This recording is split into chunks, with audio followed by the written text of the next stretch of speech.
बिस्मिल्लाहिर्रहमानिर्रहीम। अस्सलामुअलैकुम। कैसी है मेरी यूट्यूब फैमिली। आई होप कि आप सब खैरियत से होंगे और मैं भी ठीक हूँ अल्हम्दुलिल्लाह। तो आज मैं आपके लिए लेकर आई हूँ हरी मिर्चों की खट्टी चटनी। तो उसके लिए जो इंग्रेडिएंट्स चाहिए वो कुछ यूँ हैं। तो ये देखें, मैंने यहाँ पर एक प्याली हरी मिर्चें ले ली थी और ये ज़्यादा तेज़ मिर्चें नहीं हैं, आधा पाव के करीब है। और एक गड्डी मैंने पुदीने की ले ली थी, जिसे धो के अच्छी तरह से मैंने तोड़ के धो के रख लिया था एक प्याली में। और एक प्याली इमली का पल्प है।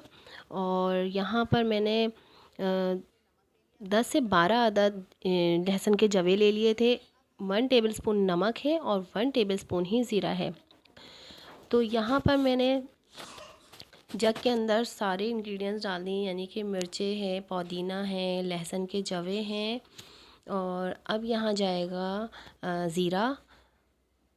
ज़ीरे से बहुत अच्छी खुशबू आती है, बहुत अच्छा फ्लेवर आता है। और ये नमक में ऐड कर दूँगी इसके अंदर। और यहाँ पर अब हमारा जाएगा इमली का पल्प।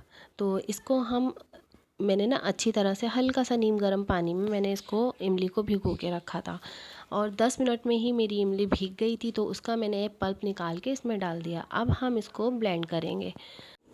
तो आप लोग इसको ट्राई कीजिएगा लाजमी और अपना फीडबैक ज़रूर दीजिएगा। अगर चाहे आप लोग मेरे चैनल पे न्यू हैं तो प्लीज़ मेरे चैनल को लाइक कीजिएगा, सब्सक्राइब कीजिएगा और ज़्यादा से ज़्यादा शेयर कीजिए और बेल आइकन को प्रेस करना मत भूलिएगा, जिससे कि मेरी हर नई आने वाली नोटिफिकेशन आपको मिलती रहेगी। और इसी तरह मैं हर नई रेसिपी, अच्छी अच्छी रेसिपियाँ मैं आपके लिए लाती रहूँगी। तो ये देखिए, चटनी हमारी बनके तैयार हो गई है। टिक्के के साथ भी खा सकते हैं और खिचड़ी बनाए तो उसके साथ भी बहुत मज़े की लगती है। तो आप इसको ज़रूर ट्राई कीजिएगा और मुझे दुआओं में याद रखिएगा। अपना और अपने प्यारों का बहुत सारा ख्याल रखिएगा। तो मिलते हैं फिर नेक्स्ट वीडियो में।